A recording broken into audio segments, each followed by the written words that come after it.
जय हिंद दोस्तों, एक बार फिर से स्वागत है आपके अपने चैनल सक्सेस ज्ञान अड्डा में। जीके सीरीज़ को आगे बढ़ाते हुए आज मैं आपके सामने सेट 11 डिस्कस करूँगा और आज के इस सेशन आपके लिए बहुत ही महत्वपूर्ण होने वाला, क्योंकि आज मैं 20 ऐसे महत्वपूर्ण प्रश्न आपके साथ डिस्कस करूँगा जो कि अगले आने वाले एग्ज़ामों में बहुत ही ज़्यादा महत्वपूर्ण होने वाला है। तो वीडियो को अंत तक बने रहें। अगर वीडियो अच्छा लगे तो वीडियो को लाइक कीजिए, शेयर कीजिए और सब्सक्राइब कीजिए। तो चलिए दोस्तों, आज का सेशन शुरू करते हैं। ये रहा मेरा आज का पहला प्रश्न। Which among of the following type of coal produce most heat per unit? निम्नलिखित में से किस प्रकार का कोयला प्रति यूनिट सबसे अधिक गर्मी पैदा करता है? ऑप्शन है एंथ्रासाइट, बिटुमिनियस, पीट या लिग्नाइट। अगर कोयल की बात करें तो ये 4 भागों में बांटा गया है। पहला होता है एंथ्रासाइट, दूसरा बिटुमिनियस, तीसरा लिग्नाइट और चौथा होता है पीट। अगर सबसे ज़्यादा कार्बन की बात करें तो सबसे ज़्यादा कार्बन और हीट एंथ्राइट देता है और पीट सबसे कम देता है। राइट आंसर हो जाएगा anthracite. Which mosquito is carried of Zika virus? Zika virus का वाहन करने वाला कौन सा मच्छर है?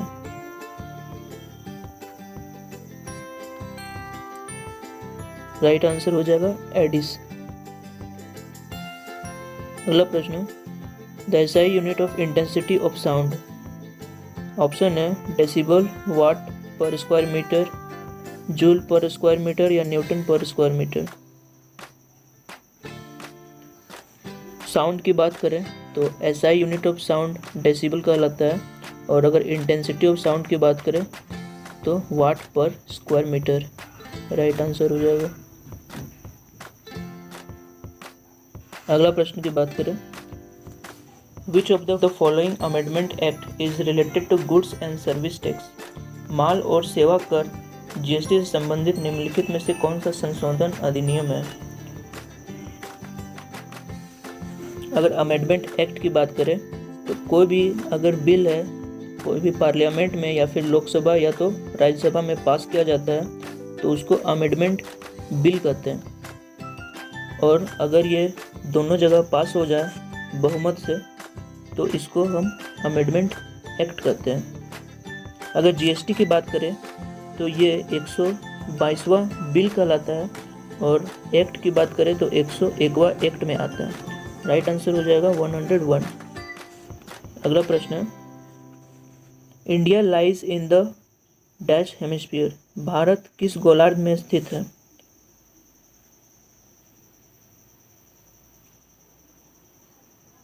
अगर भारत की बात करें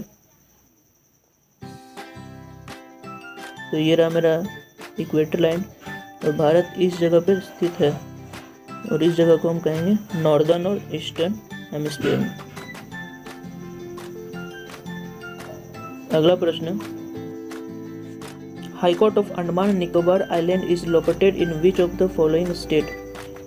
अंडमान निकोबार द्वीप किस उच्च न्यायालय भारत के राज्य में स्थित है? अगर अंडमान निकोबार की बात करें तो ये इस जगह पर स्थित है, और अगर इसके हाई कोर्ट की बात करें तो ये वेस्ट बंगाल की हाई कोर्ट से बिलोंग करता है। ऑप्शन हो जाएगा पश्चिम बंगाल। अगला प्रश्न, name the first Indian to be elected to be the British parliament? British parliament चुने जाने वाले प्रथम भारतीय के नाम बताएं। राइट आंसर हो जाएगा दादा भाई नौरोजी, जो कि 1892 में ब्रिटिश पार्लियामेंट में चुने गए थे, और यह किस पार्टी से बिलोंग करते थे? तो यह लिबरल पार्टी से बिलोंग करते थे। राइट आंसर हो जाएगा ए। अगला प्रश्न, the first prime minister to give a speech in Hindi at the united general assembly? संयुक्त राष्ट्र महासभा में हिंदी में भाषण देने वाला प्रथम प्रधानमंत्री कौन है? यहाँ पे 2 पॉइंट नोट कीजिएगा। अगर क्वेश्चन में पूछेगा कि first Indian United nation general assembly में भाषण देने वाला है तो इसका आंसर हो जाएगा अटल बिहारी वाजपेयी। लेकिन अगर क्वेश्चन में रहेगा अगर पहला प्रधानमंत्री जो जनरल यूनाइटेड नेशन असेंबली में भाषण दिए थे तो वो नरेंद्र मोदी हो जाएंगे। अगला प्रश्न, विच of the following is not correct about the national game of countries. पहला ऑप्शन है बांग्लादेश हॉकी, दूसरा ऑप्शन है भूटान आर्चरी जो कि बिल्कुल सही है। अगला है चाइना का टेबल टेनिस सही है, श्रीलंका का वॉलीबॉल सही है, लेकिन बांग्लादेश का खो खो हो जाता है। ये मेरा राइट आंसर है। अगला प्रश्न, in which year did Sonia Gandhi get citizenship of India. Sonia Gandhi को भारत की नागरिकता किस वर्ष मिली हुई थी। राइट आंसर हो जाएगा 1983। अगला प्रश्न है, world Hindi day is celebrated every year in which date.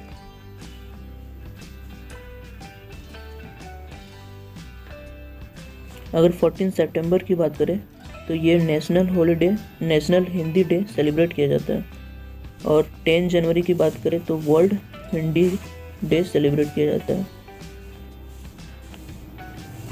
अगला प्रश्न है, in which year the NREGA was rename as मनरेगा। किस वर्ष नरेगा का नाम बदलकर मनरेगा रखा गया था। अगर नरेगा के फुल फॉर्म की बात करें तो national rural employability and guarantee act होता है, जो कि 2006 में बना था। और अगर मनरेगा की बात करें तो MG हो जाता है, मतलब Mahatma Gandhi national rural employability guarantee act, और यह कब चेंज हुआ था 2009 में। अगला प्रश्न है, which of the following person won both Nobel and Oscar award. निम्नलिखित में से किस व्यक्ति ने नोबेल और ऑस्कर दोनों पुरस्कार जीता है। ऑप्शन है Tom Cruise, George Bernard Shaw, Marie Curie या नन।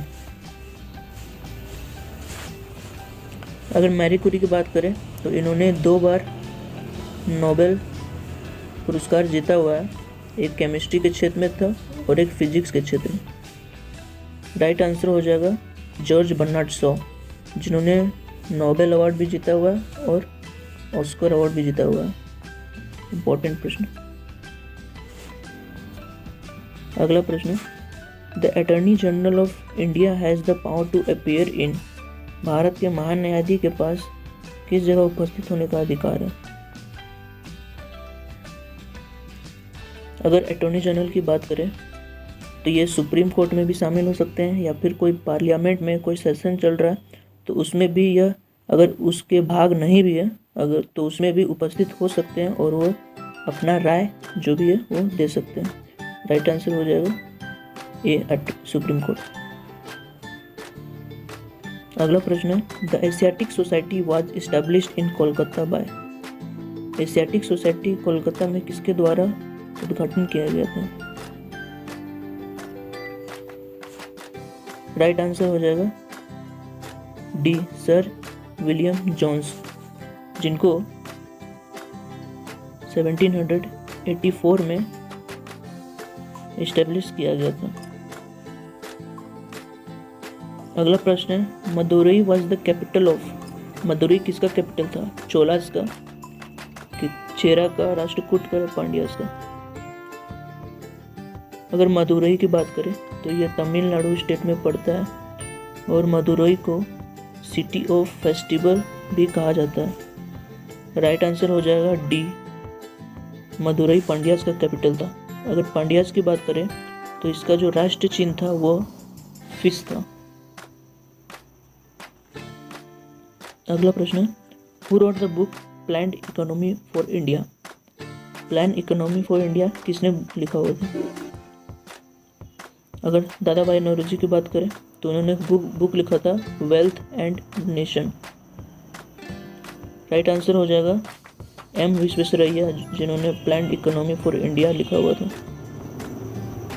अगला प्रश्न है, what happened to a person who receive the wrong type of blood. गलत प्रकार का रक्त प्राप्त करने वाला व्यक्ति वो क्या करते हैं। राइट आंसर हो जाएगा एग्लूटिमेट की बात करें तो यह एक ऐसा प्रोसेस है जिसमें बॉडी में जो भी एंटीबॉडीज़ है।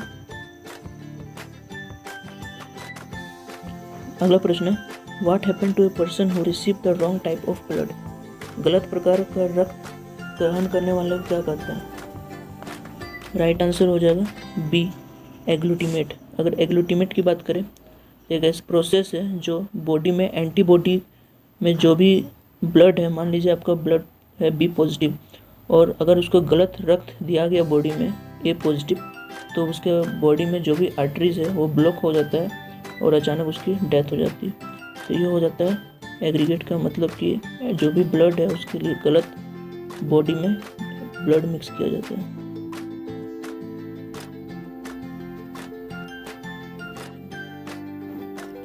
राइट आंसर हो जाएगा बी, एग्लूगुलेट। अगर एग्लूगुलेट की बात करें तो मान लीजिए अगर किसी बॉडी में का ब्लड ग्रुप बी पॉजिटिव है और अगर उसे ब्लड की ज़रूरत है तो उसे गलती से बी ए पॉजिटिव ब्लड मिल जाता है, तो इस वजह से उसको जो एंटीबॉडी बॉडी में बनना चाहिए वो नहीं बन पाता है और उसकी वजह से बॉडी में जितने भी आर्टरीज है वो ब्लॉक हो जाते हैं और उसका डेथ हो जाती है। तो इस एग्लूगुलेट का यही मतलब होता है। अगला प्रश्न है, आयरन रस्ट क्विकली इन। लोहे में जंग लगता है सबसे जल्दी किससे? Rain water, distil water, save water या रिवर से। अगर आयरन रस्ट करता है तो इसका दो कारण होता है, पहला या तो H2 या दूसरा या एयर या ऑक्सीजन। तो ये दोनों देखने को मिलता है हमको। माफ़ कीजिएगा, इसका ऑप्शन थोड़ा गलत है, यहाँ पे साल्ट वाटर हो जाएगा। राइट आंसर हो जाएगा सी, साल्ट वाटर। अगला और आज का मेरा आखिरी प्रश्न, Harappa is situated on the bank of which river. Harappa किस नदी के तट पर स्थित है? राइट आंसर हो जाएगा रावी। तो ये रहा मेरा आज का सेशन। अगर सेशन अच्छा लगा हो तो वीडियो को लाइक कीजिए और शेयर कीजिए।